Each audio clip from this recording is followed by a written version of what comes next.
I'm Kora, 35 years old, a software engineer living in Oregon. For most of my life, I believed in the word family, so much so that I once told myself I could endure anything as long as it meant helping loved ones through tough times. But no one warned me that when you're always the one reaching out first, eventually they'll assume it's your duty. It all started 11 months ago when my younger sister, Ellie, 29, and her husband, Greg, asked to stay at my house. Greg had just lost his job, and Ellie had abruptly quit her position as an office assistant after a conflict with her boss. They said they'd only stay for a few months while saving up to put a down payment on a small condo outside Salem. I believed them. I believed in the idea that sisters show up when one is struggling. I lived alone in a three-bedroom house that I bought after more than 10 years of relentless work and saving. One room was my home office, one for guests, and the other my bedroom. I rearranged everything to give Ellie and Greg the entire lower level. They had their own room, private bathroom, and even a side entrance that led to the backyard. I set the rent at just $600 a month, half the market rate. Enough to help with utilities, but not enough to make them feel pressured. "We just need a few months, sis," Ellie said as she rolled her suitcase in. "We'll be back on our feet soon, I swear." I smiled, hugged her tightly. "You'll have everything you need here. Just be respectful of the space, that's all I ask." At first, things seemed fine, but it didn't take long before their promises thinned out like weak coffee. Greg started freelancing, or so he said. In reality, he played video games and streamed online all day. Ellie spent most of her time scrolling TikTok, posting stories about her relaxed lifestyle, claiming she was still figuring out what kind of job aligned better with her mental health. I'd come home after 8 hours of meetings only to find dirty dishes stacked in the sink, cooking oil splattered across the counter like motor grease. My $300 blender had been taken apart and not put back together properly. Greg had burned a frozen pizza in my oven and left the place reeking of smoke. I had tried to mention things gently. "Greg, could you please rinse the blender after using it? It's a specialty model. I had to order it from San Francisco." Greg shrugged without looking up. "Kora, don't be so uptight. This is a home, not a showroom. We're family, right?" I gave a strained smile, but something inside me began to crack. Then they started inviting friends over. One night, I walked in at 10 p.m. to find two strangers lounging on the newly reupholstered sofa I'd paid for last month. Greg had a beer in one hand and the remote in the other. "Oh, hey, you're back. We're just watching the NFL." When I asked them to limit having guests on weeknights, Ellie looked at me like I'd ruined "Seriously, sis, you need to relax. Why so intense all the time? It's a home, not a corporation. You're not the CEO here." I paid to repair the HVAC system after Greg caused an electrical short installing unauthorized Bluetooth speakers. I also covered last month's utility bill, over $200, because they accidentally left the heat running 24/7 for a full week. One evening, I casually mentioned at dinner that I'd received a quarterly bonus, $4,000, for finishing a difficult project ahead of schedule. Greg laughed. "Nice, maybe we'll stick around a few more months. Who needs rent when you've got a big sis like Kora footing the bill?" That comment, half joking, half blunt, was the turning point for me. I realized they no longer saw me as a sister lending a hand. I had become an unlimited, unpaid sponsor. And the worst part, they had absolutely no intention of leaving. One early December evening, with the cold rain starting to fall, I left work earlier than usual. My last meeting got canceled. I stopped by the bakery near my place to pick up some sugar-dusted ginger cookies and a new bag of coffee. In my head, I had already painted the evening, a latte in hand, a cozy blanket, fireplace glowing. But as soon as I opened the door, laughter floated up from the downstairs level. Ellie's voice, Greg's, and my mom, Miranda, excitedly saying, "The chalet even has a private sauna, Ellie, and there's a ski trail that runs right through the pine forest. We really leveled up this year, didn't we?" I froze in place, still holding the paper bag. A chalet? A sauna? Skiing? I slowly stepped down the stairs and stopped at the basement living room door. Ellie was curled up on the armchair, glowing with excitement, while Greg lounged across the sofa, holding a glass of red wine, my Christmas bottle I had set aside. Your dad already booked everything, my mom went on. Idaho's been getting snow early this year, should be a perfect white Christmas. There's even a dog sled tour if you want to try it. I barely heard anything past Idaho. My family always went to Vermont for the holidays. A tiny, warm cabin in the woods, where we'd play board games, make hot cocoa, and argue over whose cranberry jam was better. I'd requested time off 2 months ago, turning down 3 conference invites just to be there, like every year. Idaho? I stepped into the room, keeping my voice steady. Mom, I thought we were still going to Vermont. The room fell into a vacuum of silence. My mom placed her tea gently on the table. Ellie glanced at Greg, then at me, her expression tight, like I'd just ruined everyone's good time. You're home early. I thought you had late meetings. I asked again, why didn't anyone tell me the plans changed? Mom gave a stiff smile. Sweetheart, I was going to call you this weekend. The Idaho resort only got confirmed a few days ago. Greg cut in casually. Didn't we book it back in October?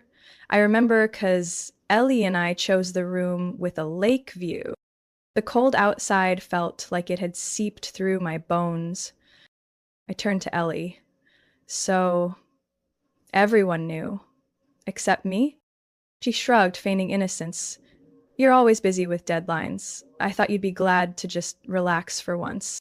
I looked at Mom. And you thought the best way to let me relax was to exclude me from the holiday? Like, her tone sharpened. Don't overreact, Kora. You always have to be in control. What time we eat, how the turkey's seasoned. Your dad and I just thought, maybe we try something different this year. I fought to keep my voice from shaking. Who booked the cabin for the past 8 years? Who planned the menu, the playlists, wrapped all the gifts? And this year, I don't even get an invite. Greg sighed and stood up. Kora, honestly, you're too successful and too intense. Everyone's tired of putting on this perfect family act to fit your schedule. This year, we just want Christmas to be fun. Right then, it hit me. This wasn't some last-minute plan. They had discussed it, agreed, and chose to leave me out. Cleanly, quietly, without a shred of hesitation. I walked out without saying another word. From the kitchen, I heard Mom whisper, She'll be fine. Kora always lands on her feet. As my bedroom door shut behind me, I set the cookie bag on the desk and sank onto the bed. My heart didn't shatter. It just emptied out. A familiar feeling I thought I had mastered, but this time felt different. I had lived for them. Built a home where Ellie could feel safe. A holiday space for Mom and Dad to escape to, a reason to keep calling ourselves family. And they chose to leave me behind, silently, together, without a second thought. I still remember exactly how I felt waking up the next morning. It wasn't pain or even anger, just a strange kind of clarity, like I had stepped out of a long dream I once mistook for reality. I sat up and looked around the room I used to call home. It now felt more like storage for things I didn't want to face. The kitchen calendar had December 23rd circled in red ink with a messy note. Prep cookies, order turkey, finalize Christmas playlist. I'd written that myself. Written it thinking I was helping create another perfect family holiday. For the past 2 months, I had been preparing in silence. Even bought burgundy pillow covers to match the custom table runner I ordered on Etsy. Just a week ago, I emailed Mom asking if anyone was going vegetarian this year so I could plan the menu. She replied, I'll ask and let you know. No one followed up. And me? I kept believing things were as they always were, believing they were busy, believing I was still the heart of this family. I opened the storage closet and pulled out the bottom drawer. Carefully wrapped gifts sat in neat rows. A sweater for Mom, a green silk scarf for Ellie, her favorite color, and even that remote-controlled dinosaur Greg once joked about wanting just for display. I'd ordered it on Black Friday to make sure it arrived early enough for perfect wrapping. I touched each one, my fingers brushing against the little tags I'd handwritten. For Mom, may your back hurt less this year. For Ellie, to keep your neck warm and your head even warmer. I'd written those lines, thinking I was doing the right thing. And while I was curling ribbons and tying bows, somewhere across the state, they had booked a resort, confirmed flights, made plans, without me. I stepped into the kitchen. On the table lay a receipt from REI, almost $800 for ski gear. Shipping address, my house. Order date, October 17th. 2 months ago. The same week I took Greg to meet a friend at my tech firm to help him get a job referral. I picked up the receipt, stared at the number, and laughed. A dry, brittle sound even I barely recognized. I had been covering most of the household expenses, and they'd use that money to prepare a trip I was never meant to join. My phone buzzed, a message from Mom. Kora, have you reconsidered? I don't want you to feel excluded, but Ellie really needs space. This trip will help her relax. I hope you'll be mature enough not to make this a big deal. I typed back. For the past 2 months, while I thought I was planning our holiday, all of you were planning yours without me. At the very least, be mature enough to admit that was intentional. I didn't send it. I deleted it. Maybe because I finally knew. I didn't need them to understand. They didn't think they did anything wrong. They thought I was just overreacting, too intense, controlling. In their minds, I wasn't a sister, a daughter, I was a holiday coordinator. And the coordinator's time was up. That night, I FaceTimed Maya, my best friend since college. She was at home in Seattle, glowing Christmas lights twinkling behind her. I didn't explain much, just said, my family's going on a Christmas vacation without me, and they've been hiding it for 2 months. Maya didn't ask why. She simply said, you okay? I stayed quiet. Do you want to come stay with us for a few days? Ethan's here. We just got a new sofa bed. Swear, it's ridiculously soft. I shook my head and smiled. Thanks, but I think I need a few days in my own space to clean some things out, not just stuff. Maya nodded. You know what, Kora? They lost an organizer, but you just found yourself. Worth it. I ended the call and stepped out to the balcony. Snow had started falling gently. This year there'd be no Vermont cabin, no noisy family dinners, no Greg jokes or Mom's always burnt pudding.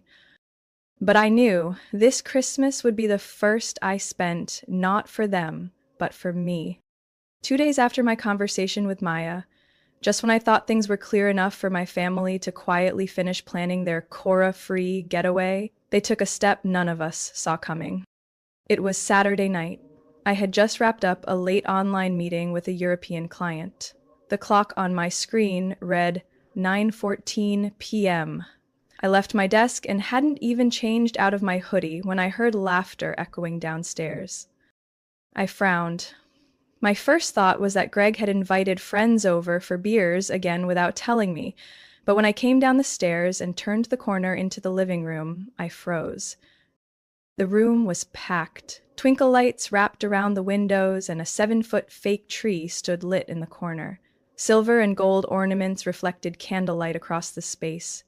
Near the fireplace, a rustic wooden sign read, "Let the Colorado adventure begin." My mother was by the snack table, holding a champagne flute. My dad, Charles, was laughing with 2 old friends. Ellie spun in a glittery red dress, showing off a fur stole I hadn't seen before. Greg was pouring bourbon into one of my crystal glasses. For a man I'd never met. They were throwing a farewell party in my house. I wasn't invited. I wasn't even told. None of them, not Ellie, not my mother, saw anything wrong. I stood at the entrance, my hand gripping the doorframe. Slowly, eyes turned. The laughter faded. Silence swept through like a cold draft. My mom approached first, speaking in that soft tone people use with stubborn children. Kora, I thought you were working upstairs. We'll clean everything up after, don't worry. I looked at her, then scanned the crowd. Nearly half were strangers, eating on my carpet, drinking from my glasses, standing under the roof I paid for. A farewell party? My voice was low, hoarse from swallowed rage. In my house? For a trip I was deliberately excluded from? Greg scoffed. Don't be dramatic, Cora. We just wanted some holiday spirit. You're being a little sensitive. I clenched my fists, stepping into the room. So it's normal to throw a send-off party in the home of the one person you purposely left out? Ellie looked up, narrowing her eyes. Cora, I get that you're upset, but not everything's about you. People just want to have a good night, okay? I turned to my mom. You're okay with this? Changing plans in secret? Keeping me in the dark, then using my house for the party? My father said nothing. He never did when things got tense. He always chose to hide behind a glass of something. My mother sighed, her voice dipping into that familiar tone of controlled annoyance. You're making this heavier than it needs to be. Everyone's just trying to relax. Don't ruin the evening. Then, from the snack table, I heard a voice. Aunt Angie, one of Mom's closest friends. I think Cora's being a bit much. People went to all this trouble. Can't you just be gracious? Gracious? To the people who hijacked my home and made it a celebration of my exclusion? I didn't respond. I walked straight to the speaker and yanked the cord out. The music died instantly. Whispers started. Greg came closer, sarcasm thick in his voice. Cora, you really want to ruin your family's party over hurt feelings? Grow up. I stared at him. No, I'm ruining a party thrown by people who've been using me. Big difference. No one had anything to say after that. I stood in a room full of relatives and felt completely stripped, like I was in a stranger's house, not my own. Their silence said it all. They didn't believe I had the right to be angry. I was supposed to be quiet, grateful. Keep giving. I took a deep breath. Everyone, please leave my home in the next 20 minutes. Anyone still here after that, I will call the police for trespassing. This is not a bluff. My mother blinked, stunned. You can't be serious. I absolutely am. I turned and walked upstairs. I didn't wait for their response. But I heard the shuffle of jackets being grabbed, quiet mutters of, she's gone crazy, each word settling in my chest like a stinging layer of dust. That night, I cleaned up every trace of the party. I took down the lights, gathered ribbon scraps, tossed every paper plate and crumpled napkin into trash bags. By the time I wiped up the spilled bourbon from my table, my hands were shaking, either from the cold or fury. I couldn't tell which. The next morning, I sat by the kitchen window, holding a cold cup of coffee, my eyes fixed on the wine stains still soaking into the carpet. Last night, I had stuffed all the trash from that farewell party into 3 large bags, dragged them out back, and tossed them into the bin myself. I didn't sleep, not because it was loud, but because my mind kept replaying the same ticker tape. I've let them push too far for too long. I grabbed my phone and typed a single line to Maya. I need Ethan. 10 minutes later, the phone rang. Maya didn't ask questions. She simply said, we'll be there in an hour. Have everything ready. Today is the cleanup day. I didn't need to ask what cleanup. Ethan, Maya's boyfriend, is a real estate attorney at a law firm in Portland. He'd helped me review the paperwork when I bought this house 3 years ago, and now he was going to help me reclaim it.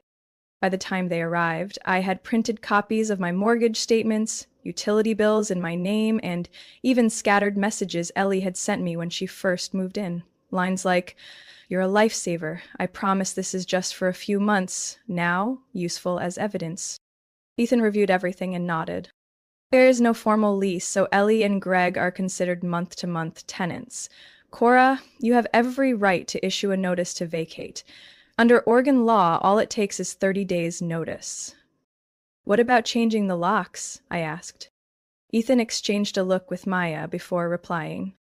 You can't change the locks while they're still residing in the home, but if you're sure they'll be out all day, you can change them in their absence and leave the necessary items and a legal notice somewhere visible. Just make sure not to hold or discard any of their belongings. Maya jumped in, her tone sharp. They've treated your home like a free hotel for almost a year. Time to take your space back. The plan was mapped out with military precision. They were going skiing and shopping the next day. Ellie had even posted about it online. I would strike then. Maya and I divided the rooms. I handled the bedroom, she tackled the bathroom, rounding up toothbrushes, cosmetics, and spa-like clutter Ellie had spread around. Ethan drafted the official notice of termination, clearly stating the 30-day window, the move-out deadline, and how to retrieve remaining items. I placed 2 suitcases of their essentials on the front porch and covered them with a tarp in case of rain. On top, I taped the notice. Beneath it, a handwritten note from me, brief and final. This is my home, and from today, it is no longer a place for others to abuse kindness. The locksmith arrived right on time. I had all 3 main locks changed, including the keypad on the back door. When he asked why, I replied with just one sentence. Taking back control of my life?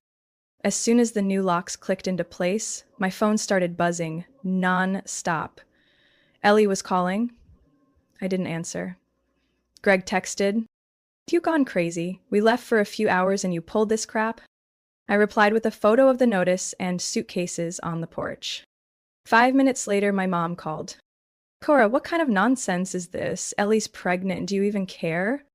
I wasn't surprised. The final guilt card, family love. I heard you, but that doesn't change the fact that this is my house, and I choose freedom.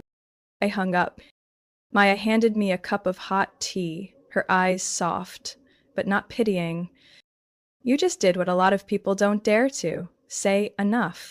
I stood by the window, staring at the small backyard where I once dreamed of placing a pair of Adirondack chairs to read in during retirement. Now I realized one thing. I don't need to wait for retirement to reclaim my peace. That night, I slept the deepest I had in months.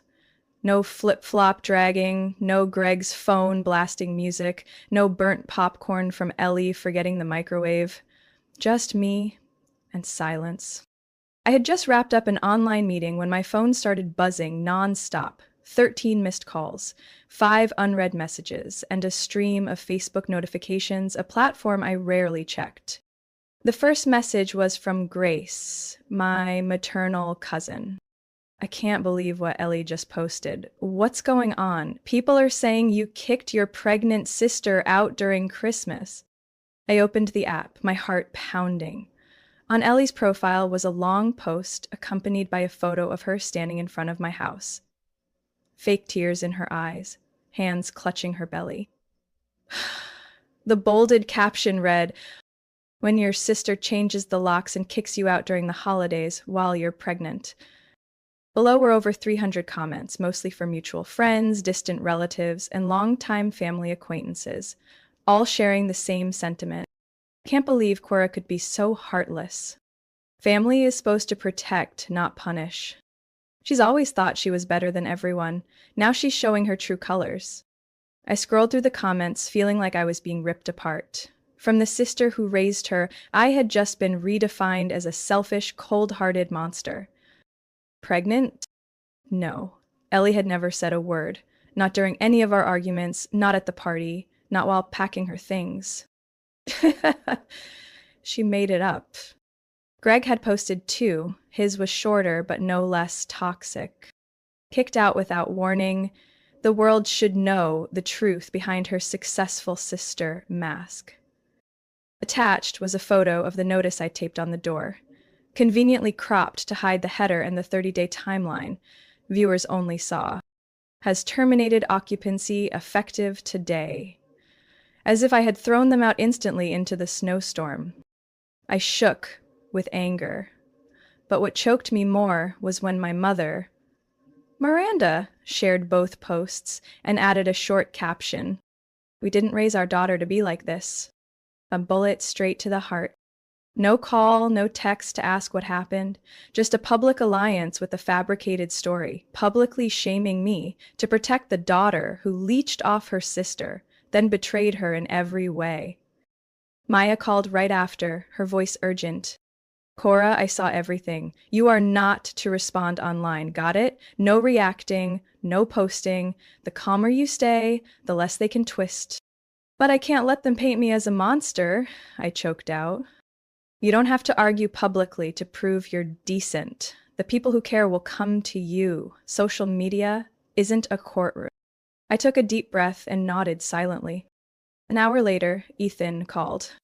Kora, I've drafted the legal response in case they actually try to sue. This is classic emotional blackmail. But you followed every step by the book. Lock change while they were out, proper notice, essential belongings left accessible. It's all backed by photos. What about the pregnancy claim? I ask, voice hollow. No medical proof so far, and even if it's true, the law doesn't require you to provide free housing to a pregnant person without a lease. I slumped into my chair. The house still smelled of cinnamon candles and lemon disinfectant. Outside, a gentle rain fell. Beneath that rain, I knew Ellie's narrative was spreading, like ink on a paper towel. That evening, I got a message from Ms. Marcia, the widow next door. I often helped with trash and yard work. Kora, I saw the posts. I know you're a good person. I saw Greg loading up the car. They didn't look surprised. If you need someone to testify, I'm here. I smiled for the first time in 3 days. Maybe Maya was right. The truth doesn't have to scream to be seen. It just needs to stand firm. But I knew the fight wasn't over, and next time they might get dirtier. But this time I wasn't alone. I had Maya, Ethan, and most importantly, me. The version that doesn't stay silent anymore. I turned off my phone and unplugged the router. I needed a quiet night. 2 days after Ellie's post went viral on Facebook, I got an email from someone I never expected to hear from. Aunt Claire, my mom's youngest sister, now living in Eugene. The subject line was just one sentence. Kora, you weren't wrong. I opened it, and each word hit like fire against my chest. I saw Ellie's post, and your mother's reaction. I need you to know this isn't the first time a woman in our family was labeled as too tough, too independent, and turned into a scapegoat for someone weaker, but louder. I used to be that woman, and now I see it happening to you. I can't stay silent anymore. I read it over and over just to make sure I wasn't imagining it.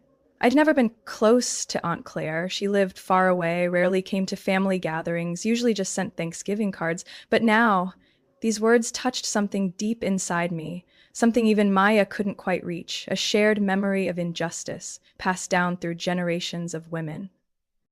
I replied almost instantly. 10 minutes later, Claire video called me. On screen was a woman in her 60s. Short silver hair, round glasses, and a backdrop full of books on psychology and family dynamics. Kora, I just need you to know you're not alone, she began. In 1987, I was kicked out of the house by your mother for refusing to be Ellie's unpaid babysitter. Know what she told me back then? Family means sacrifice, Claire. That word, sacrifice, has always been code in our family. But only for the women who earn money and dare to say no. I froze. I never heard Mom mention that. She wouldn't, Claire replied, not bitter, just coldly factual. Because in this family, if you push back, you're ungrateful. If you stay silent, you're well-behaved, but you did the right thing. And doing the right thing doesn't need applause to have value. We talked for nearly an hour. Claire told me things I'd never known, how my mom often played the reasonable victim, making others feel guilty for demanding fairness. Suddenly, my entire childhood rearranged like puzzle pieces. The way Mom looked disappointed when I won a major scholarship, but Ellie failed to get into college. Her sigh when I refused to buy them a new SUV because Ellie's having a baby. The constant comments like, "You're the strong one, so you need to carry more." That afternoon, I returned to the office, after nearly a week of working from home because of the family drama. As soon as I walked in, my coworker Rhonda waved me over. "Kora, come here. You need to see this." She turned her laptop toward me. It was our internal work chat. A former coworker, who had gone to college with Ellie, had posted Ellie's accusation in the company thread, along with the caption, "I can't believe someone I used to admire could act like this." The responses came quickly, but not in the way I expected. Daniel, my team lead, wrote, "I've seen Kora skip 3 company parties to go care for her mom after a fall. I've seen her stay at the office until 9 p.m. doing someone else's job without saying a word. If you think she's cold-blooded, try working with her for a quarter." Barbara, the admin assistant and unofficial team mom, followed up. Being family doesn't give you the right to mistreat someone and call it love. Kora, if you need someone to speak for you during the staff meeting, I've got you. I was speechless. I had never felt so clearly protected. Not through tears, not through loud defenses, but through real respect from people who'd worked beside me, lived beside me.